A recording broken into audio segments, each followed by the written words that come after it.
And I am the Senior Product Marketing Manager at Later, where I've just recently joined, just over a month ago. And if you're not familiar with Later, we're an all-in-one social marketing platform built specifically for small to medium businesses. And if you're not using Later to manage your social media channels, you are most likely using it or interacting with it through that coveted link in bio link. I've also just recently signed on as the or one of the hosts for the PMM Talks, which the Product Marketing Alliance puts on. And I host a monthly session on anything to do with product marketing. And so if you'd like to be involved or come on the show and have a chat, I'd love to talk to you. We can brainstorm ideas together, have a panel, etc. I'm all for it. So what makes me so knowledgeable on this particular subject?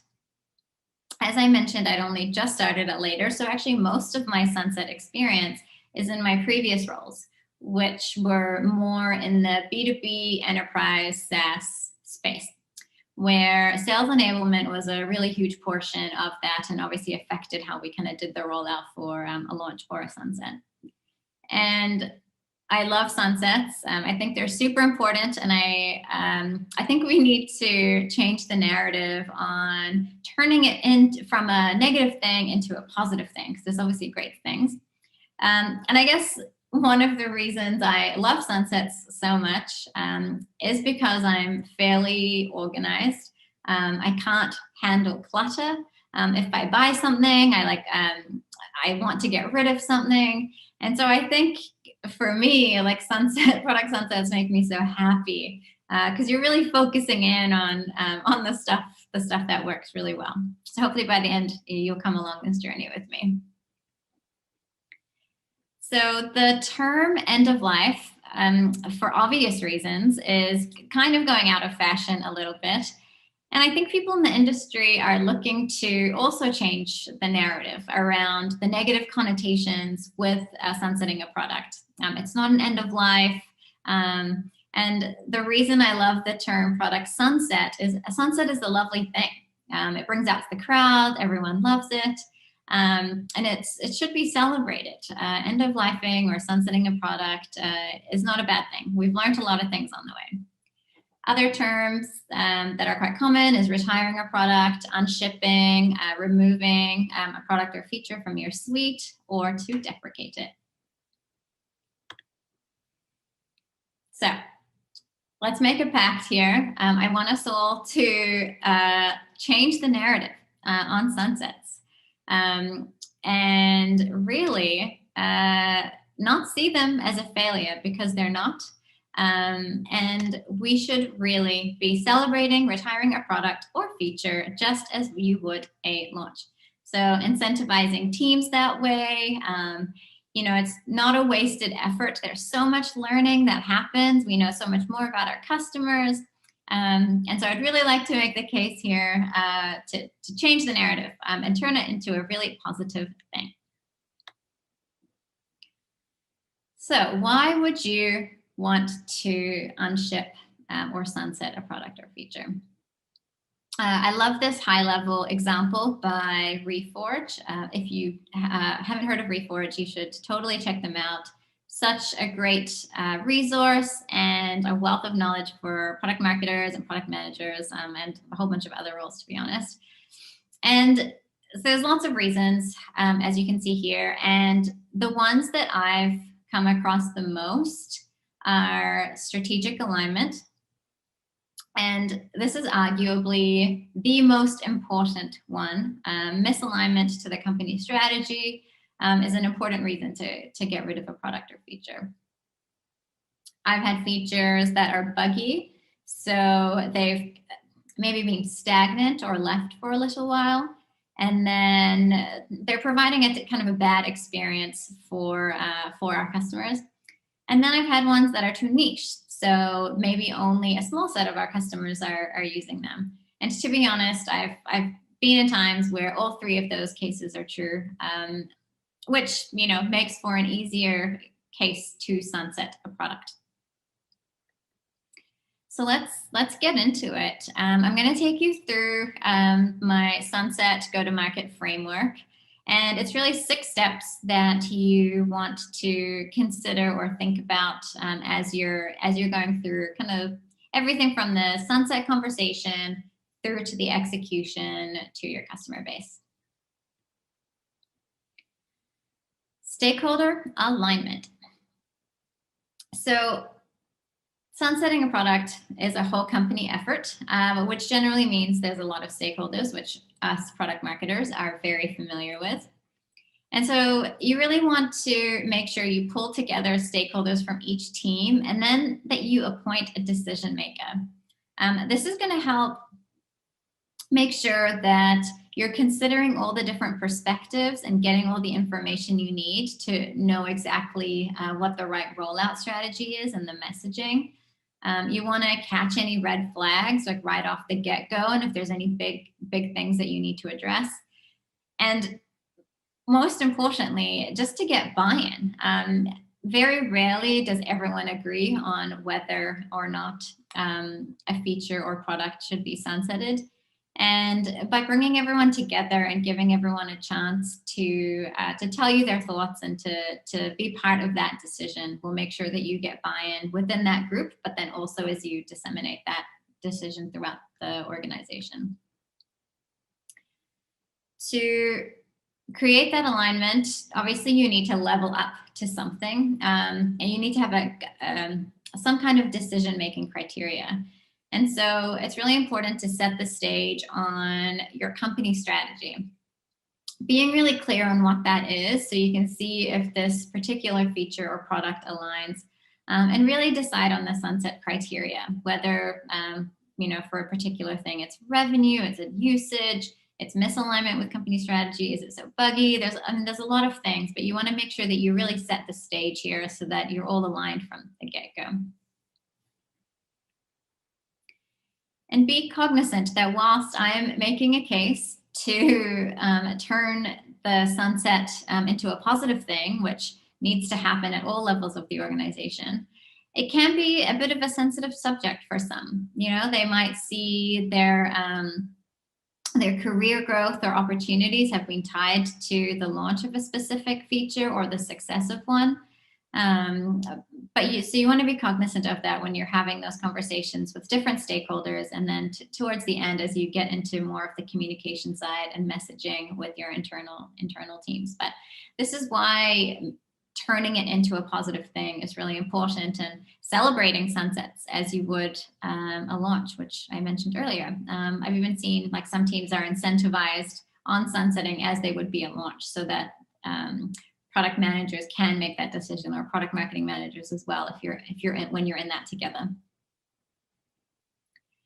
So once you've formed your group, the first thing you'll need to do is gather your competitive intel and really clarify what the landscape looks like today. You might not have done this analysis since the product was initially launched. And so the landscape might have changed. You might not know where you fit in anymore. Are you still priced right? Most importantly, can you even win in your space anymore? There's a reason this product or feature is up for this discussion. So you wanna gauge what's happening in the industry. A friend of mine works at Unbounce, which is a landing page builder. And I was telling her that I was working on this presentation, and she mentioned that one of their customers had 5 landing page builders that he had access to through various subscriptions and apps that he had access to.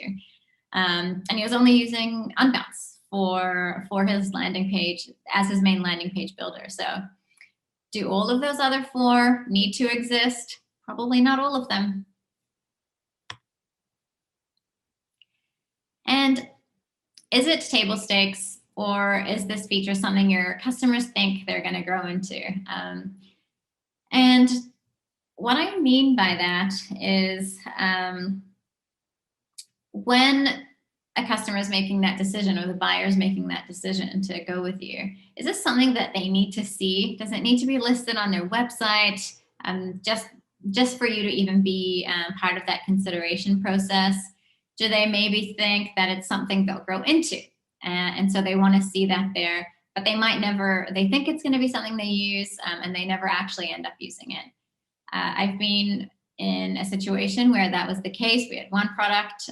We kept hearing that, this is the year, this is the year, this is the year, and for it. And it just never quite got there, but it kept coming up in RFPs. So, really understanding your buyer and your user here is so important. And then we get into customer data, which is my favorite, and often the hardest information to pull on usage information.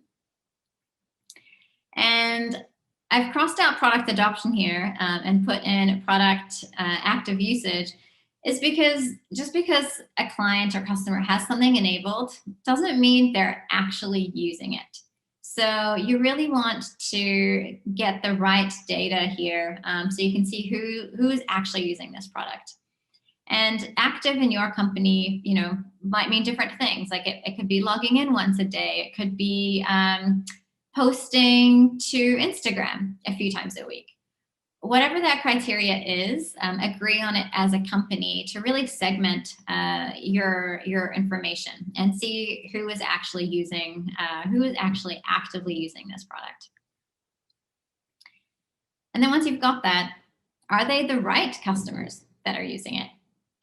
You could be focused on enterprise, and you're finding that it's a lot of like smaller customers that are making use of this feature. So really understanding if those strategic clients are using it and if it's bringing value to the right segment. If you have post-decision information, it's really great to dig into why customers that had it had stopped using it or had canceled. And it really helps you kind of make sure you gather that information to make the decision, obviously. And it gives you a bit of insight into into some of the problems that are within that feature. You could be a tomato that's trying to convince everyone that you're a fruit. But if I want a fruit, I'm going to go buy something else. So you want to make sure you understand exactly how you're being viewed. And then chatting about to your current users and finding out why they love it and what pain points it's solving. Maybe there's another way you can solve for this pain point. And this information too is super valuable for your messaging. So it kind of allows you to figure out how to address it as you get to that stage. When we get into revenue and costs, this is really going to be more relevant for products that have their own P&L or things like add-on products that have separate revenue attached. For features that are part of a plan, it's obviously quite difficult to attach a dollar amount to it, but every organization is different. And when we talk about costs, it's important to consider hard costs like your tech stack, but also time. The time to have this conversation, developer time to get stuck back into it, especially if it's a product that you don't have much, that you're not into day to day. So we've all been in this situation. I've looked at a customer contract, and I see they have access to certain products, but they're not actually paying for it. So really looking at this information of your customers that are actually using this product, how many of them are paying for it? And this is more common in that enterprise space because we create custom packages and we bundle everything in sometimes, or we throw in things for free to close the deal. So really understanding what that looks like. And obviously that's a problem of doing that in contracts and bundling things in and throwing them in for free is that later you get to this point and it's hard to prove the value because people aren't paying for it. So a note to mention to your salespeople. And then you want to look at how much it costs you to maintain. We were once in a situation where we had an app that hadn't been touched in a long time, but we had a solid group of power users that loved it. And because it hadn't been touched in a long time, the tech stack was so old, it was buggy, we couldn't build anything on it. If we wanted to fix anything or add any functionality, we had to build the whole thing from scratch, which I guess depending on how you look at it makes this sunset decision easier, because it's, do we invest and build this whole thing from the beginning? So looking at what it costs you to maintain and to continue to maintain and invest, because obviously anything in your product suite sets the expectation that you're continuously iterating on it and are continuously looking to provide a better experience. So be cognizant of that too. And then look at the opportunity cost.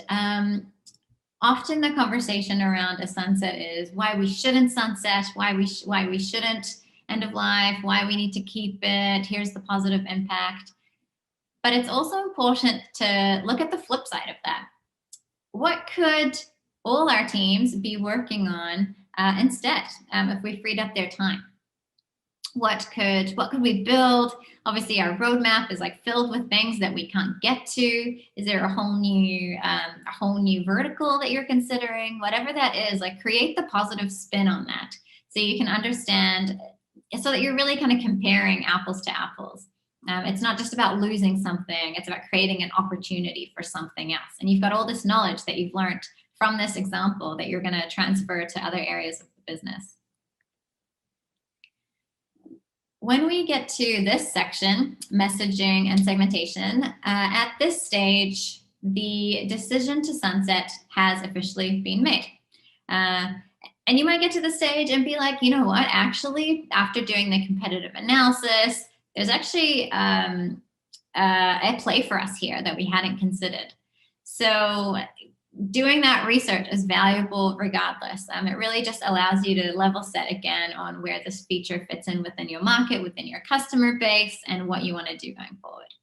But this is the sunset presentation, and so we will proceed as though all our group of stakeholders have loved the data that we have presented, and we are on board with sunsetting the product. One thing I will say on this is please do not forget to share the news internally.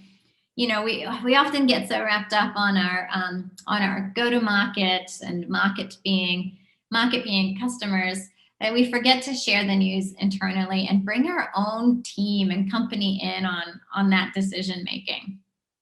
And you know, the celebrating of the sunset happens at this level as well. You want to praise the teams that have done such a good job of bringing it to this. Talk about what you've learned, why it's been great.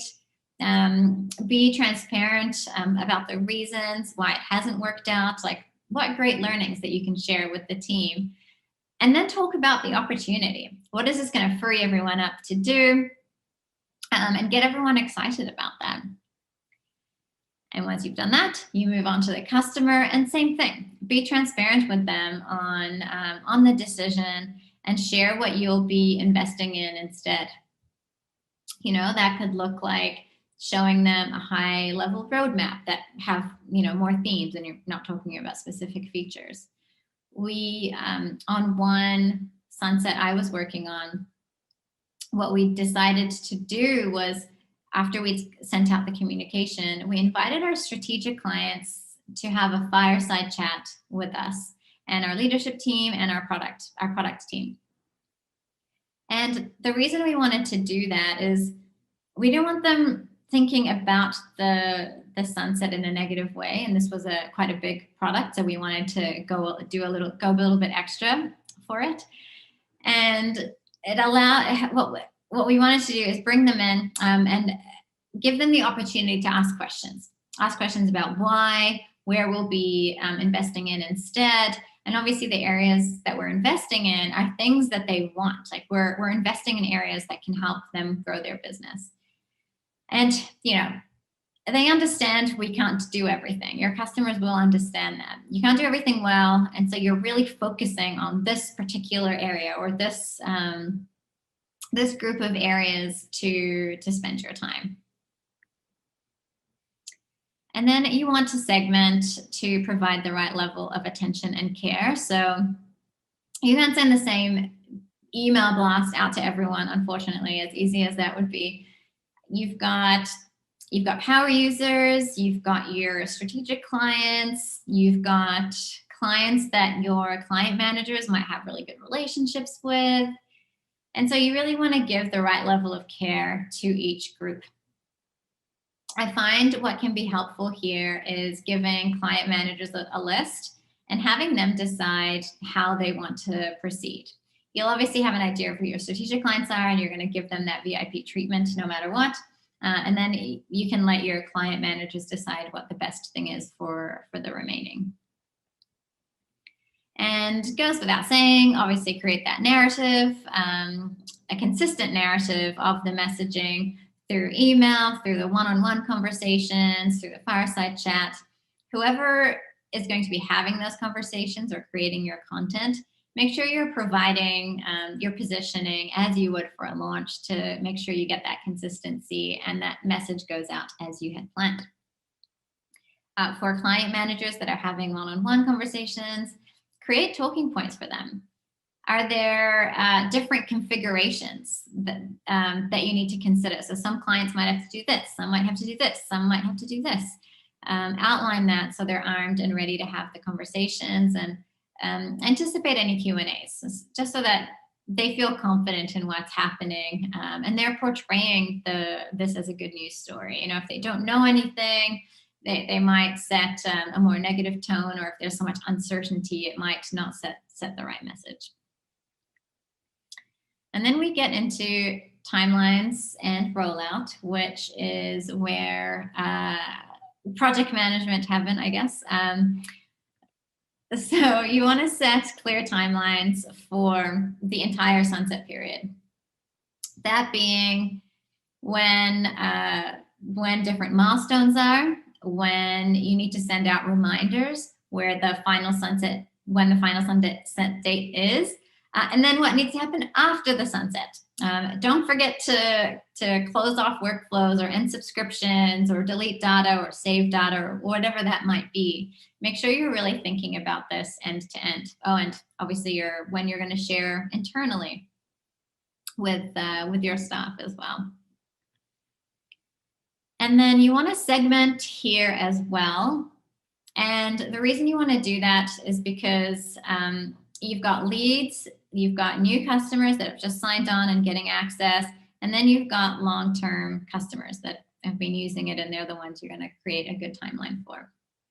So for example, when do you remove the product from your website? Do you do that straight away? When do you remove it from your pricing page? When do new customers no longer see this new feature when they log into the app? And then obviously your longer term customers will see it for whatever that timeline is until the sunset date is. So really thinking about when those are happening and rolling that into your timeline. And when we're talking about how long, there's no definitive answer or right and wrong. It really depends on what your product is. It could be anywhere from 30 days to maybe a year. And it really depends on the switching costs. What do your users have to do to find something else? What's the level of investment? So really being clear on that for your own space will help you set the timeline there. And obviously stakeholders can help you. There might be certain milestones that you need to consider. And if you can, why not go the extra mile and recommend partners or vendors at a discounted rate? If you have a lot of customers using something, you might be able to negotiate a group buying power because you've got a lot of people that are going to transition onto the new solution. It might be an awesome opportunity for a partnership. If you can vet some options and provide them with something to transition to, save them time, show them you care. Why not do that if it's within your power? And then remind customers of the sunset date. They will not always go willingly. I had one product I was working on where we were no longer supporting certain payments terminals with our point of sale. And we couldn't just turn them off because we could see that they were still being used, and we needed our clients to be able to process payments. So after, millions of reminders, we ended up having to get our legal team involved and having them outline like the risks associated with continuing to support them, like for us and for the customer.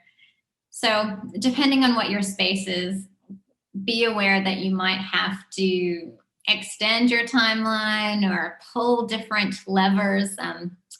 Maybe your leadership team needs to call some customers, whatever that might be. It just depends. Sometimes you can't just turn it off, but obviously just be wary of that in your space. Reminders are very important, and check-ins. And whatever you do,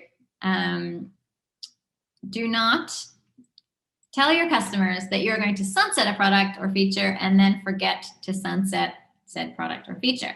I've seen this happen. It makes you lose credibility. It makes it so much harder to get them off the product later because they no longer believe that you are going to end of life it. And it's not a good look for your brand. You're saying this is no longer worth investing in, and then it gets left behind.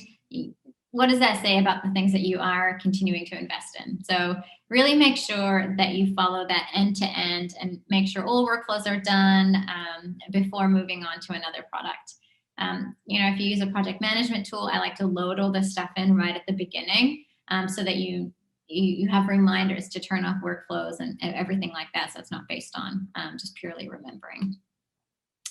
And then also, avoid a limbo state at all costs. A limbo state is basically when the feature should be killed, but the team doesn't move forward with removing it, and it dies a very, very slow and sad death. And you don't want to get end of lifed because you didn't end of life at the right time. We could all be watching Blockbuster every night, but we're not. So I invite you to join me on this quest to change the narrative on product sunsets. Let's see them as a celebration of we've learned a lot of things. It's allowing us to focus on new things. And let's celebrate retiring a product or feature as you would a launch and incentivize teams that way. Thank you so much for listening to me today. If you have any questions, I would love to hear from you about this topic or any other topics. And also, if you would like to be on the PMM Talks show, which is held by the Product Marketing Alliance, I would love to have you. We can brainstorm topic ideas, as I mentioned. My LinkedIn handle there is there if you want to reach out. Thank you so much, guys, and I hope you enjoy the rest of the festival.